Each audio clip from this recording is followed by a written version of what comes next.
Hello students, welcome back to my channel. I am Nikita, your maths teacher. આજે આપણે દેવસત્ય paper સેટમાંથી standard ગણિતવાળાનો પ્રશ્નપત્ર 1નો વિભાગ એ solve કરવા જઈ રહ્યા છીએ. નમૂનાનું પ્રશ્નપત્ર જે સૌથી પહેલું આપેલું છે એનો વિભાગ એ ઓલરેડી સોલ્વ કરીને મેં અપલોડ કરી દીધો છે. ઓલમોસ્ટ સેમ હતો, ગાલા અસાઇનમેન્ટ જેવો જ તે. તો તમને ગમે એ ડાઉટ હોય તો હું નીચે ડિસ્ક્રિપ્શનમાં લિંક આપી દઈશ, તમે જોઈ શકો છો. બાકી હજી ઘણા બધા સ્ટુડન્ટની કમેન્ટ આવે છે ગાલા અસાઇનમેન્ટના વિડીયો ક્યાં ગયા, અથવા તો તમે ગાલા અસાઇનમેન્ટ સોલ્વ કરાવો તો એને કોપીરાઇટના લીધે આપણે વિડીયો ડિલીટ કરેલા છે. પણ તમને કોઈ પણ ક્વેશ્ચનમાં ડાઉટ હોય તો મને કમેન્ટ સેક્શનમાં પૂછજો, હું સોલ્વ કરાવીશ. અને આમાં પણ સેક્શન એના ઘણા બધા ગાલા અસાઇનમેન્ટના સવાલ કવર થઈ ગયા છે, તો તમે આ જોશો તો તમારા માટે ખૂબ જ હેલ્પફુલ થશે. બેઝિક મેથ્સવાળા સ્ટુડન્ટ આ વિડીયો જોતા હોય તો તમારા માટે પણ ઇમ્પોર્ટન્ટ છે. એવું નથી કે સ્ટાન્ડર્ડ મેથ્સવાળા જ ખાલી જોઈ શકે. હેતુલક્ષી પ્રશ્ન તો ઓલ્ટરનેટ ગમે એને પૂછાઈ શકે. તો બંને સ્ટુડન્ટ માટે વિડીયો ઇમ્પોર્ટન્ટ છે. જો મારી ચેનલમાં પહેલી વાર આવ્યા હોય તો પ્લીઝ સ્ટુડન્ટ ચેનલને સબસ્ક્રાઇબ કરી લેજો, વિડીયોને લાઇક કરજો અને તમારા ફ્રેન્ડ સુધી વિડીયોને શેર કરજો.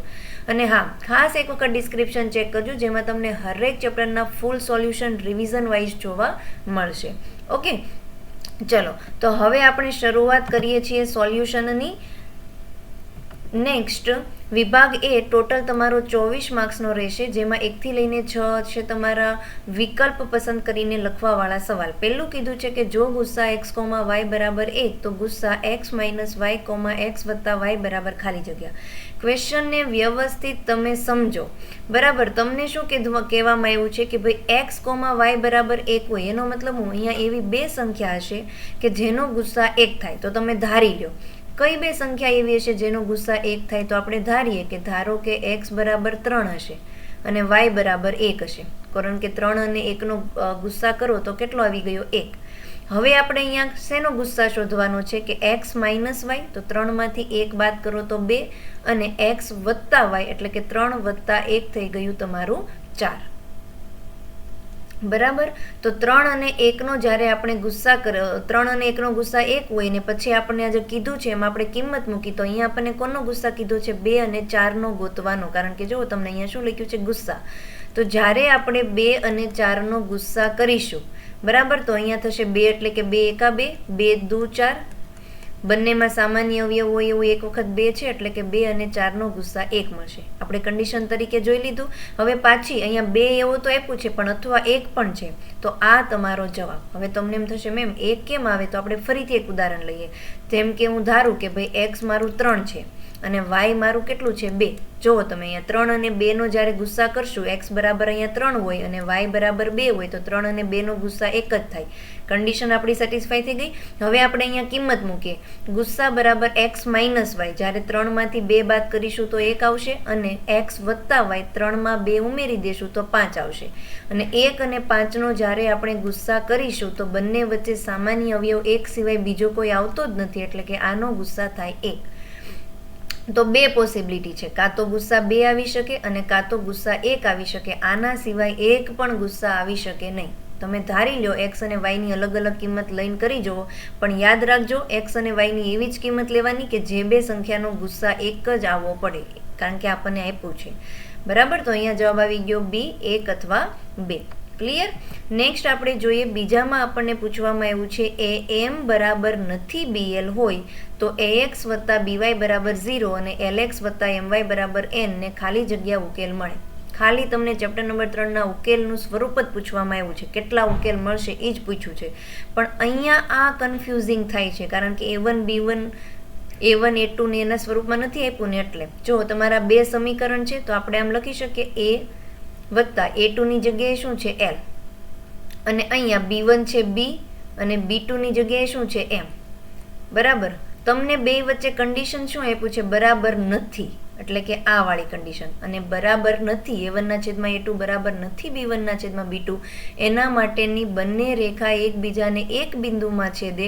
અને ઉકેલની વાત કરીએ તો આને માત્ર ને માત્ર એક ઉકેલ અથવા તો બીજા સ્વરૂપમાં કહી શકીએ આપણે અનન્ય ઉકેલ હોય. Option number A. હવે અહીંયા તો આપણને આ સ્વરૂપમાં નથી આપ્યું, તો ગુણાકાર કર્યો છે. તમે ક્રોસ ગુણાકાર કરો, a ગુણ્યા m કેટલા થઈ જશે? am. વચ્ચે બરાબર નથી તો બરાબર નથી આવશે, અને b ગુણ્યા l કરો તો શું થઈ ગયું? lb અથવા તો bl. આ જ કન્ડિશન આપણને આપી છે જો ક્વેશ્ચનમાં. આપી છે. તો આ કન્ડિશન આપણે ક્યારે લખી શકીએ? જ્યારે એના બંને રેખા એકબીજાને એક બિંદુમાં છેદે. અને ઉકેલની વાત કરીએ તો એને માત્ર ને માત્ર એક ઉકેલ અથવા તો અનન્ય ઉકેલ મળે. ક્લિયર? ચલો નેક્સ્ટ આપણે જોઈએ. ત્રીજામાં કીધું છે કે જો સમીકરણો a - b બરાબર 2 અને a + b બરાબર 4 હોય, a બરાબર x છે અને b બરાબર y છે, એનો મતલબ કે જ્યાં આપણને a ની કિંમત મળે એ આપણે સમજવાની x ની કિંમત છે અને આ સમીકરણને સોલ્વ કરતા b ની કિંમત મળે એટલો મતલબ કે આપણને y ની કિંમત મળી ગઈ છે. તો x અને y ની કિંમત સોલ્વ કરવાની. આપણે ચેપ્ટર નંબર 3 અહીંયા પહેલું સમીકરણ હું લખી નાખું. a - b બરાબર આપ્યું છે 2. બીજું સમીકરણ આપ્યું છે a + b બરાબર 4. લોપની રીત યુઝ કરીશું. લોપની રીત યુઝ કરીને બંનેનો સરવાળો કરી દઈએ તો અહીંયા +b - b ઉડી જશે. a થઈ ગયું 2 બરાબર 4 + 2 થઈ ગયું 6. એને કરતા બનાવશું તો એ નીચે 2 જે છે એ છેદમાં આવશે. 3 × 2 = 6 થાય તો એની કિંમત આપણને મળી ગઈ 3. એનો મતલબ અહીંયા આપણને કીધું છે a એટલે કે x, તો x ની કિંમત મળી ગઈ 3. પરંતુ બે ઓપ્શનમાં 3 3 દેખાય છે તો y ની કિંમત આપણે શોધવી પડશે. આપેલા સમીકરણમાંથી કોઈ પણ એક સમીકરણમાં આપણે a ની કિંમત મૂકીએ. જેમ કે હું અહીંયા મૂકું a બરાબર 3 છે તો b બરાબર થઈ ગયું 4 - 3. +3 સામે જશે તો -3. તો અહીંયા આપણને b ની કિંમત મળી ગઈ 4 માંથી 3 બાદ કરીએ તો 1. ઓકે, તો આપણને જોઈ શકીએ છીએ b એટલે શું કહી શકાય? હું b ની જગ્યાએ y પણ કહી શકું એવું મને રકમમાં કહે છે. તો અહીંયા y ની કિંમત 1 અને x ની કિંમત 3, એટલે કે આ આવશે તમારો ઓપ્શન A. ક્લિયર? સમજાઈ ગયું? ઓકે, ચલો હવે નેક્સ્ટ જોઈએ. હા, જો અહીંયા હું તમને કહું છું ને મેં બધા ચેપ્ટરના રિવિઝન વિડીયો મૂક્યો છે. અહીંયા તમને ચેપ્ટર 4ના ટોટલ સંપૂર્ણ રિવિઝન જોવા મળશે. ચેપ્ટર 3નું આંકડાશાસ્ત્ર, ચેપ્ટર 5નું ગમે આ આંકડાશાસ્ત્રવાળો વિડીયો છે ને એ ગયા વર્ષનો છે, પણ હજી સિલેબસ સેમ જ છે. બહુ ઇમ્પોર્ટન્ટ છે. કોઈ પણ સ્ટુડન્ટને જરીક પણ આંકડાશાસ્ત્રમાં ડાઉટ નહીં રહે. જો મારો આ વિડીયો જોઈ લેશે ને તો અત્યાર સુધીમાં 3.25 લાખ સ્ટુડન્ટે જોઈ લીધો છે અને બધાનો કમેન્ટ રિસ્પોન્સ પણ બહુ સારો મળ્યો છે. તો તમે જોઈ શકો છો. બંને માટે છે આ બધા વિડીયો. બેઝિક મેથ્સવાળા માટે પણ છે અને સ્ટાન્ડર્ડ મેથ્સવાળા માટે પણ છે, કારણ કે આપણે આખા ચેપ્ટરનું ડીપલી રિવિઝન કરાવીએ છીએ. ઓકે, તો ચલો હવે આગળ જોઈએ. નેક્સ્ટ ચોથો સવાલ આપણને આપ્યો છે કે 2k + 1, 13, 5k - 3 એ એક સમાંતર શ્રેણીના ક્રમિક પદો હોય તો k બરાબર ખાલી જગ્યા. મેં જ્યારે ચેપ્ટર 5નું રિવિઝન કરાવ્યું ને ત્યારે કીધું હતું જ્યારે તમને એવું કે ને ક્રમિક પદો છે તો તમારે એક સૂત્ર યાદ રાખવાનું. શું યાદ રાખવાનું? કે ભાઈ મધ્યમ પદ એ પ્રથમ પદ વત્તા અંતિમ પદનો સરવાળો કરીશ અને એના છેદમાં 2 કરી નાખીશ એટલું યાદ આવશે. યાદ રાખજો, મધ્યમ પદ બરાબર પ્રથમ પદ વત્તા અંતિમ પદ ભાગ્યા 2. હવે બધી કિંમત મૂકી દો. મધ્યમ પદ અહીંયા શું છે? 13. તો આપણે અહીંયા લખીશું 13 બરાબર પ્રથમ પદ છે 2k + 1. તો અહીંયા આવશે 2k + 1 વત્તા અંતિમ પદ જોઈ શકીએ છીએ 5k - 3. તો અંતિમ પદની જગ્યાએ લખી નાખીએ 5k - 3 છેદમાં 2. બસ આને સોલ્વ કરવાનું અને k ની કિંમત શોધી લેવાની. આવો સ્પીડથી કરીએ. આ 2 અહીંયા ભાગાકારમાં છે. ભાગાકાર જ્યારે સામે જશે તો ગુણાકારમાં થશે. 13 × 2 થઈ ગયું 26. તો અહીંયા મૂકી દઈએ 26 બરાબર 5k અને 2k બંને સરખા પદ છે, સમાન પદ છે. તો 5 + 2 થઈ ગયું 7k. અહીંયા એક પ્લસ છે એક માઇનસ છે, તો બંને અચળ પદ વચ્ચે નિશાની અલગ અલગ છે એટલે બાદબાકી થશે. 3 માંથી 1 બાદ કરીશું તો જવાબ 2 આવશે, પરંતુ નિશાની મોટી સંખ્યાની આપવાની હોવાથી અહીંયા આપણે આપશું -2. આ -2 જ્યારે આ બાજુ આવશે તો પ્લસ થઈ જશે. 26 + 2 થઈ ગયું 28 બરાબર 7k. k ને કરતા બનાવીશું તો 28 એની જગ્યાએ એમ જ રહેશે. 7 જે છે ગુણાકારમાં છે, k સાથે સામે જશે તો ભાગાકારમાં. છેદ ઉડાડીએ તો 7 × 4 = 28 થાય. તો અહીંયા આપણને k ની કિંમત મળી ગઈ 4, એટલે કે ઓપ્શન બી. ડન. ચલો આગળ જોઈએ. 5માં આપણને કીધું છે કે દ્વિઘાત સમીકરણ x² + 6x + 9 = 0 ના વિવેચકનું મૂલ્ય. વિવેચક કોને કહીએ છીએ? d ને. તો d નું સૂત્ર શું થાય છે? b² - 4ac. આ દ્વિઘાત સૂત્ર આપણને કોણે આપ્યું છે? શ્રીધર આચાર્યએ. આ યાદ રાખજો, ઇમ્પોર્ટન્ટ ક્વેશ્ચન છે. હવે x ના સહગુણકને આપણે b કહીએ તો b અહીંયા છે 6. તો અહીંયા આપણે 6 નો વર્ગ કરવાનો. તો હું ડાયરેક્ટ લખું છું 36 -4 ગુણ્યા a ની કિંમત. x ના વર્ગના સહગુણકને a કહીએ. a ની કિંમત છે 1 ગુણ્યા c ની કિંમત છે 9. નિશાની રાખજો, પ્લસ હોય તો નિશાની પ્લસ લખવાની જરૂર નથી, બટ અગર જો માઇનસ હોય તો લખવું જરૂરી છે. નેક્સ્ટ આપણો સ્ટેપ થશે 36 માઇનસ 9 ગુણ્યા 4 36, 36 એકા 36 ને 36માંથી 36 બાદ કરીશું તો જવાબ આવશે આપણો 0. તો અહીંયા વિવેચકની કિંમત આવી ગઈ 0. તમને અહીંયા એવું કીધું હોત કે ભાઈ આના સ્વરૂપ કેવા હોય, તો જો ડીની કિંમત 0 આવે તો આપેલી દ્વિઘાત સમીકરણના સ્વરૂપ હશે વાસ્તવિક અને સમાન. જો ડીની કિંમત 0 કરતાં મોટી આવે તો વાસ્તવિક અને ભિન્ન, અને જો ડીની કિંમત 0 કરતાં નાની આવે તો એને શૂન્ય હશે નહીં. ઉકેલ શક્ય નથી. ક્લિયર? એક્સ્ટ્રા આપી દીધું નોલેજ. નેક્સ્ટ જોઈએ, છઠ્ઠામાં આપણને કીધું છે, ખાસ ધ્યાન રાખજો આ દાખલામાં, એક ચોરસ છે એનું વિકર્ણની લંબાઈ આપણને આપી છે. તો આપણે અહીંયા ચોરસ દોરીએ. બરાબર, આ એક ચોરસ આપણને આપ્યો છે અને આ ચોરસનો વિકર્ણ એટલે કે આ, અને આ વિકર્ણની લંબાઈ આપણને આપી દીધી છે 5 વર્ગમૂળમાં 2. તો બાજુની લંબાઈ શોધો. ચોરસની બધી બાજુ કેવી હોય? સમાન હોય છે. તો હું ધારી લઉં કે ભાઈ ધારો કે ચોરસની બાજુ x છે. જો તમારો દાખલો 2 માર્ક્સમાં હોય તો તમારે બધું લખવું પડે કે ધારો કે ચોરસની બાજુનું માપ x છે. અહીંયા તો ડાયરેક્ટ આપણે હેતુલક્ષી છે એટલે ફટાફટ સમજશું. આ x, એનો મતલબ આ પણ x છે. આ તમે જોઈ શકો છો ચોરસનો ખૂણો જે હોય બધા કેટલા ડિગ્રીના હોય? 90 અંશના. તો અહીંયા જે આ ત્રિકોણ છે એમાં હું લગાવીશ પાયથાગોરસનો પ્રમેય. નામ આપી દઉં અહીંયા ABCD. ત્રિકોણ ABCમાં પાયથાગોરસનો પ્રમેય લગાવશું તો કર્ણનો વર્ગ, કર્ણ કોણ છે? AC. તો અહીંયા આવશે AC નો વર્ગ, એ બાકીની બે બાજુ AB નો વર્ગ વત્તા BC ના વર્ગ જેટલી થાય. AC ની કિંમત આપણી પાસે છે, કઈ છે? 5 વર્ગમૂળ 2. તો AC ની જગ્યાએ આપણે લખીશું 5 વર્ગમૂળમાં 2 નો વર્ગ બરાબર AB, અને BC ની જગ્યાએ આપણે જે ધાર્યું છે એની બાજુ x એ લખી નાખશું. એટલે કે અહીંયા આવશે x નો વર્ગ વત્તા x નો વર્ગ. નેક્સ્ટ, જ્યારે તમે 5 વર્ગમૂળ 2 નો વર્ગ કરશો તો 5 નો વર્ગ તમારું થઈ ગયો 25 ગુણ્યા વર્ગમૂળ 2 નો વર્ગ થશે 2. તો 25 દુ કેટલા થઈ ગયા? 50. તો અહીંયા 5 વર્ગમૂળ 2 નો વર્ગ થઈ ગયો 50 બરાબર x વર્ગ વત્તા x વર્ગ થઈ ગયું 2 વખત x નો વર્ગ. ડન. આ બે અહીંયા ગુણાકારમાં છે. ગુણાકાર જ્યારે પોતાનું સ્થાન છોડીને આ બાજુ આવશે તો ભાંગાકારમાં આવશે. એટલે કે 25 દુ 50, 25 બરાબર x નો વર્ગ. વર્ગ જ્યારે સામે જશે તો વર્ગમૂળ થશે. તો અહીંયા આપણને x ની કિંમત મળી ગઈ 5, કારણ કે 25 નું વર્ગમૂળ શું થાય? 5. એટલે કે x એટલે ચોરસની બાજુ આપણને મળી ગઈ 5 એકમ. બરાબર, કારણ કે મીટર સેન્ટીમીટર નથી આપ્યું એટલે આપણે લખીશું 5 એકમ. જો 2 માર્ક્સનો દાખલો હોય તો તમારે વ્યવસ્થિત લખવાનું રહેશે. તો વિકર્ણની લંબાઈ આપી હોય અને ચોરસની બાજુ કીધી હોય તો આઈ હોપ બધાને હવે ક્લિયર સમજાઈ ગયું. ઓકે, ચલો આગળ જોઈએ આપણે. હવે આપણી ખાલી જગ્યા ચાલુ થાય છે. તમને 7માંથી લઈને 4 ખાલી જગ્યા હશે. કીધું છે વિધાન સાચું બને તે મુજબ ખાલી જગ્યા પૂરો. બધા ચોરસો ખાલી જગ્યા છે. તો યાદ રાખજો, બધા ચોરસો કેવા છે? સમરૂપ. બધા વર્તુળ પણ સમરૂપ છે, બધા ચોરસો પણ સમરૂપ છે. તમારો ટેક્સ્ટ બુકનો જ સવાલ છે. નેક્સ્ટ 8માં કીધું છે વર્તુળનો સ્પર્શક વર્તુળને ખાલી જગ્યા બિંદુમાં છેદે. વર્તુળ હોય અને વર્તુળનો સ્પર્શક હોય હંમેશા વર્તુળને એક અને માત્ર એક જ બિંદુમાં છેદે છે. વર્તુળનું ચેપ્ટર મેં શીખવાડ્યું ત્યારે ટોટલ કન્સેપ્ટ શીખવાડ્યો છે. બરાબર, તમે હું નીચે ડિસ્ક્રિપ્શનમાં લિંક આપી દઈશ, તમે જોઈ શકશો. બહુ જ હેલ્પફુલ વિડીયો છે. ગમે એ રીતનો દાખલો કે હેતુલક્ષી પ્રશ્ન આવશે, કન્સેપ્ટ તમારી પાસે હોય તો તમે એના જવાબ આપી શકો છો.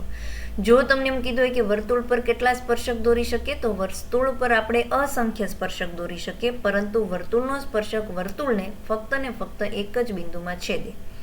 ઓકે, ચલો, કારણ કે જો 2 બિંદુમાં છેદી લે ને વર્તુળને તો પછી વર્તુળની છેદિકા થઈ જાય. આ પણ તમને પૂછે છે. 2 બિંદુમાં છેદે તો એને શું કહેવામાં આવે છે? વર્તુળની છેદિકા. અને એક બિંદુમાં છેદે તો એને આપણે કહીશું વર્તુળનો સ્પર્શક. ડન. આગળ જોઈએ આપણે. 9માં કીધું છે કે એક ઘડિયાળના મિનિટ કાંટાની લંબાઈ 14 સેન્ટીમીટર છે. જો મિનિટ કાંટો વર્તુળાકાર ચંદા પર 2 થી લઈને 11 સુધી ખસે, 2 પર કાંટો છે, હવે ખસતો ખસતો 11 પર પોગી ગયો, તો એના વચ્ચેનું જે ક્ષેત્રફળ છે કેટલું? તમારી આ ઘડિયાળ છે, આ ઘડિયાળનો મિનિટ કાંટો 2 થી લઈને હવે એ કાંટો અહીંયા પોગી ગયો છે 9 ઉપર, તો આટલું જે ક્ષેત્રફળ છે આ.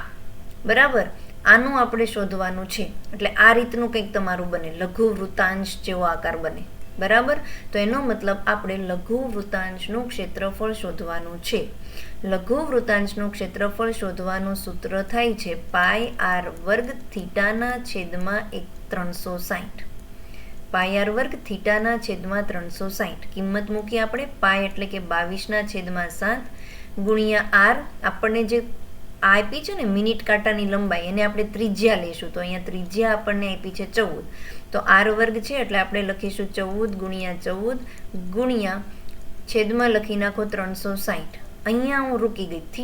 થીટા એટલે કે અહીંયા 2 થી લઈને 11 સુધી પહોંચે ત્યાં સુધીનો એનો ખૂણો કેટલા અંશનો હશે એ આપણે શોધવાનું રહેશે. તો થીટા કઈ રીતે શોધશું? જો પૂરું સર્કલ, આખું સર્કલ કેટલા ડિગ્રીનું હોય, કેટલા અંશનું હોય? 360 અંશનું. અને આ પૂરા સર્કલમાં ટોટલ મિનિટ કેટલી હોય? 60 મિનિટ. બરાબર. 0 કટ છાંયે 36 એટલે કે 1 મિનિટ એટલે 6 અંશનો ખૂણો બનાવે.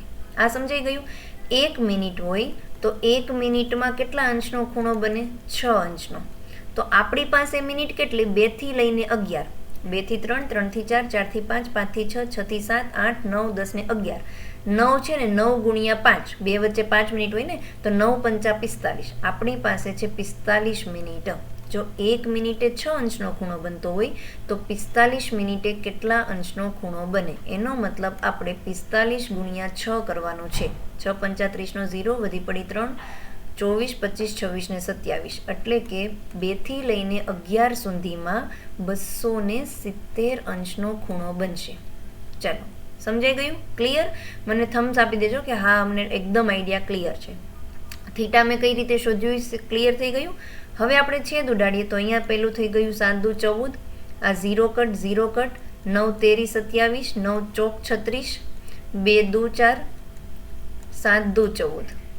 ચલો, છેદમાં તો બધી જ વસ્તુ ઉડી ગઈ છે. અંશમાં તમારી પાસે શું શું વીધું છે? એક તો 22 છે અને બીજું તમને દેખાય છે 7 ગુણ્યા 3, તો 7 તેરી 21.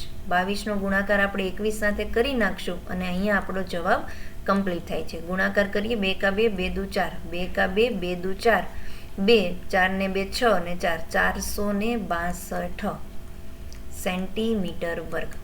અહીંયા આપણને લઘુ વૃત્તાંશનું ક્ષેત્રફળ મળી ગયું કે 462 સેન્ટીમીટર વર્ગ જેટલો એ એરિયા કવર કરશે. ક્લિયર? ગણજો. ખાલી જોવાથી નહીં આવડે, સાથે સાથે તમે દાખલા ગણતા જજો એટલે ક્લિયર થઈ જશે આઈડિયા. આ 2 માર્ક્સમાં પણ પૂછી શકે છે, બેઝિક મેથ્સ વાળાને પણ અને સ્ટાન્ડર્ડ મેથ્સ વાળાને પણ. ઓકે, ચલો હવે આપણે આગળ જોઈએ. 10મામાં કીધું છે કે એક આવૃત્તિ વિતરણ માટે સિગ્મા એફઆઈ એક્સઆઈ 245 હોય અને સિગ્મા એફઆઈ 100 હોય તો મધ્યક શોધો. બહુ ઇઝી છે. મધ્યકનું સૂત્ર આપણી પાસે છે તે કે ભાઈ સિગ્મા એફઆઈ એક્સઆઈ ના છેદમાં સિગ્મા એફઆઈ. કિંમત મૂકે. એફઆઈ એક્સઆઈ આપણને રકમમાં આપી દીધું છે 245, છેદમાં સિગ્મા એફઆઈ આપી દીધું છે 100. 2 0 છે એટલે પાછળથી 2 અંક પછી આપણે પોઈન્ટ મૂકીશું તો અહીંયા આપણને જવાબ મળી ગયો 2.45. ક્લિયર? 2.45 મધ્યક મળે. ઓકે, ચલો આગળ જોઈએ. 11માં કીધું છે કે બિંદુઓ 6,8 અને 3,4 વચ્ચેનું અંતર ખાલી જગ્યા છે. અંતર ચેપ્ટર નંબર 7નો દાખલો છે. અંતર સૂત્રનો ઉપયોગ કરીશું. જેમ કે હું આને આપું છું બિંદુ P, આને આપી દઉં બિંદુ Q છે. તો અહીંયા અંતર સૂત્ર કે છે PQ નો વર્ગ બરાબર 6 - 3 એ બરાબર ને x1 - x2 નો વર્ગ વત્તા y1 - y2 નો વર્ગ એટલે કે 8 - 4 નો વર્ગ. 6 માંથી 3 બાદ કરીશું તો આવશે 3, 3 નો વર્ગ વત્તા 8 માંથી 4 બાદ કરીશું તો આવશે 4, 4 નો વર્ગ. 3 નો વર્ગ થઈ ગયો તમારો 9, 4 નો વર્ગ થઈ ગયો 16. 9 વત્તા 16 છે 25. તો અહીંયા PQ વર્ગ છે. બરાબર, અને વર્ગ જ્યારે સામે જશે તો વર્ગમૂળ થશે અને અહીંયા આપણને બંને વચ્ચેનું અંતર મળી ગયું 5 સેન્ટીમીટર અથવા 5 એકમ. તો અહીંયા જવાબ શું આવશે? 5. વર્ગ સામે જાય તો વર્ગમૂળ ને 25 નું વર્ગમૂળ છે 5. વચ્ચેનું અંતર બેઝિક મેથ્સ હોય કે સ્ટાન્ડર્ડ મેથ્સ હોય, તમને એક હેતુલક્ષીમાં અને એક કાં તો 2 માર્ક્સના દાખલામાં હશે ને હશે જ. કોઈ પણ સ્ટુડન્ટને આમાં માર્ક્સ જવા જોઈએ નહીં. ઓકે, ચલો હવે આપણે જોઈએ આગળ. 12માં કીધું છે કે જો સાઇન થીટા બરાબર એના છેદમાં બી હોય તો કોસ થીટા બરાબર ખાલી જગ્યા. તો અહીંયા ડાયરેક્ટ સૂત્રનો આપણી પાસે છે જ નહીં. તો આ કઈ રીતે કરવાનું? જ્યારે તમને એક ત્રિકોણમિતિની કિંમત આપી હોય ફ્રેક્શનમાં, અપૂર્ણાંકમાં, ને બીજી પૂછી હોય તો આપણે ત્રિકોણનો ઉપયોગ કરીશું. કાટકોણ ત્રિકોણ બનાવી લઈએ. આ જે છે એ 90 અંશ છે. અહીંયા જે એ આપ્યું હોય, બી આપ્યું હોય કે થીટા અહીંયા અથવા તો આ ખૂણે આપી શકો. હું અહીંયા આપું થીટા છે. હવે જો ફટાકથી આપણે કંઈ લખવાનું તો છે નહીં, હેતુલક્ષી પ્રશ્ન છે, કઈ રીતે કરશો? સાઇનનું સૂત્ર શું થાય? પાબાના છેદમાં કર્ણ. તો અહીંયા અંશ જે છે એ પાબા કહેવાય. તો આ થીટાની પાબા નહીં, સોરી, સાઇન થીટાનું સૂત્ર થાય સાબા, સામેની બાજુ છેદમાં કર્ણ. તો આ થીટાની સામેની બાજુ આ છે, તો અહીંયા આપી દો એ, અને કર્ણ એટલે કે છેદને આપી દો બી. તો આ કાટકોણ ત્રિકોણમાં તમને એ અને બી મળી ગયું. પૂછ્યું છે કોસ થીટા, તો કોસ થીટાનું સૂત્ર થાય પાબાના છેદમાં કર્ણ. એટલે આ થીટાની પાસેની બાજુ આ છે, હું અહીંયા સપોઝ નામ આપી દઉં એ બી સી. તો પાસેની બાજુ છે બીસી અને કર્ણ છે એસી. એસીનું માપ તો છે મારી પાસે, પરંતુ બીસીનું માપ નથી. તો પાયથાગોરસનો પ્રમેય ફટાફટ એપ્લાય કરશું અને બીસી શોધશું. પાયથાગોરસ આપણને કહે છે કર્ણનો વર્ગ. કર્ણ એટલે કે અહીંયા બી છે, તો બીનો વર્ગ એ બાકીની બે બાજુ એ બીનો વર્ગ, એ બીનો વર્ગ એટલે કે એ વર્ગ વત્તા બીસીનો વર્ગ. ઓકે, આ પ્લસ એનો વર્ગ જ્યારે સામે જશે તો માઇનસ થઈ જશે. તો અહીંયા આવશે બી વર્ગ માઇનસ એ વર્ગ બરાબર બીસીનો વર્ગ. વર્ગ જે છે એ અહીંયા આવશે તો વર્ગમૂળ થશે. તો અહીંયા આવી ગયું વર્ગમૂળમાં બી વર્ગ માઇનસ એ વર્ગ બરાબર, હવે ખાલી વધ્યું બીસી, જે આપણે જોતવાનું હતું. ઓકે, તો અહીંયા કોસ થીટાની કિંમત થાય બીસીના છેદમાં એસી. બીસી છે તમારું વર્ગમૂળમાં બી વર્ગ માઇનસ એ વર્ગ છેદમાં કર્ણ એસી છે બી. આ તમારો જવાબ. ઘણા સ્ટુડન્ટને એવું થાય કે આવો થોડો જવાબ આવશે, ચલો હું અહીંયા વર્ગમૂળ ને વર્ગ ને એવું બધું ઉડાડી દઉં અને બી માઇનસ એના છેદમાં બી લખી દઉં. એમ ના ઉડે. જો તમારું આવી રીતે હોય ને બી માઇનસ એનો વર્ગ અને પછી વર્ગમૂળ હોય તો આ વર્ગમૂળ ઉડે. અહીંયા સેપરેટ છે એટલે આ નહીં ઉડે. આ જ તમારો જવાબ. ક્લિયર? બધાને સમજાઈ ગયું? તો આ રીતનું ફટાફટ આપણે ત્રિકોણનો જે પાયથાગોરસ લગાવીને બે બાજુ આપી હોય ને ત્રીજી બાજુ શોધવાની. હવે અહીંયા ગમે ત્રિકોણમિતિ કોસ થીટાની બદલે ટેન થીટા પૂછાય તોય તમને આવડે, કારણ કે તો આપણો જવાબ આવે એના છેદમાં વર્ગમૂળ બી વર્ગ માઇનસ એ વર્ગ. ક્લિયર છે? ઓકે, ચાલો આગળ જોઈએ આપણે 13મો દાખલો. હવે આપણું ચાલુ થાય છે વિધાન ખરા છે કે ખોટા તે જણાવવાનું છે. કીધું છે વર્ગમૂળ 2 માઇનસ વર્ગમૂળ 3 અને બીજો કૌંસમાં વર્ગમૂળ 3 વત્તા વર્ગમૂળ 2 એ એક અસમય સંખ્યા છે. તો હું અહીંયા શું વર્ગમૂળ 2 અને વર્ગમૂળ 3 એમ જોઈને લખી નાખું કે આ નહીં. ખાલી તમને એમ કે વર્ગમૂળ 2 તો બરાબર કે ભાઈ અસમય છે, ખાલી વર્ગમૂળ 3 કે તોય અસમય છે. પણ અહીંયા આપણે સોલ્યુશન કરવાનું છે. એસ તમે જોઈ શકો છો કે અહીંયા બંને તમારા કાઉન્સ છે એ માઇનસ બી એ પ્લસ બીના સ્વરૂપમાં છે. તો આપણી પાસે સૂત્ર છે કે જો એ માઇનસ બી એ પ્લસ બી હોય તો આપણે એને લખી શકીએ છીએ એ વર્ગ માઇનસ બી વર્ગ. એ એટલે અહીંયા શું છે વર્ગમૂળ 2, તો અહીંયા વર્ગમૂળ 2નો વર્ગ માઇનસ વર્ગમૂળ 3નો વર્ગ. વર્ગમૂળ 2નો વર્ગ કરશો તો 2 આવશે, માઇનસ વર્ગમૂળ 3નો વર્ગ કરશો તો 3 આવશે. 3 અને 2 ની બાદબાકી થશે તો જવાબ 1 આવશે, પરંતુ મોટી સંખ્યાની નિશાની એટલે -1 આપીશું. તો -1 એ કેવી સંખ્યા છે? સમય સંખ્યા છે, અસમય નથી. તો આપેલું વિધાન કેવું પડે છે? ખોટું. ક્લિયર?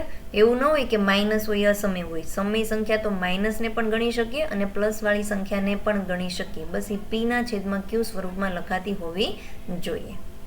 ક્લિયર? ચાલો હવે આપણે જોઈએ નેક્સ્ટ 14માં આપણને કહે છે કે ભાઈ દ્વિઘાત સમીકરણ x² - 7x + 12 બરાબર 0 નો ઉકેલ 3,4 3,4 એમ ન કહી શકીએ, 3 અને 4 3 અને 4 છે. તો આપણે આ સમીકરણને સોલ્વ કરી નાખીએ. x² - 7x + 12 બરાબર 0. ફટાફટ સોલ્વ કરવા માટે આપણે ટ્રી મેથડ, જે કે એવી બે સંખ્યા જે બે સંખ્યાનો ગુણાકાર 12 થાય, પરંતુ એ જ બે સંખ્યાનું જ્યારે આપણે પાછળની નિશાની જોઈએ કઈ છે પ્લસ, તો સરવાળો કરીએ તો મધ્યમ પદ -7 આવવું પડે. 4 તેરી 12. 4 અને 3નો ગુણાકાર કરશું તો 12 આવશે અને 4 + 3 કરશું તો 7 આવશે. નિશાની કોને કઈ આપવાની? પ્લસ છે એટલે બંનેને સરખી નિશાની આવશે. તો કઈ નિશાની? મધ્યમ પદની જે નિશાની હોય એ બંનેને આપી દો. તો અહીંયા તમારા બે કાઉન્સ મળી ગયા, x - 4 અને બીજું કાઉન્સ છે x - 3 બરાબર 0. ઓકે, તો કરતા બનાવી x ને, તો -4 જ્યારે સામે જાય તો +4 થાય, એવી જ રીતે -3 જ્યારે સામે જશે તો +3 થશે. તો આપેલી દ્વિઘાત સમીકરણના બે બીજ 4 અને 3 છે. હા, છે તો અહીંયા આવશે આપેલું વિધાન ખરું છે. કઈ રીતે છે એ આપણે અહીંયા સોલ્યુશન કરીને બતાવી દીધું. આ કાંઈ 2 માર્ક્સનો દાખલો નથી, બધા સ્ટેપ નથી બતાવવાના. ફટાફટ તમે જેટલું સ્પીડમાં કરી શકો ને એટલું કરવાનું. પણ હા, મિસ્ટેકને અવોઇડ કરજો, મિસ્ટેક ન થવી પડે. બરાબર. આગળ જોઈએ. 15માં કીધું છે કે x વત્તા 1નો વર્ગ બરાબર 2 કૌંસમાં x માઇનસ 3 એ દ્વિઘાત સમીકરણ નથી.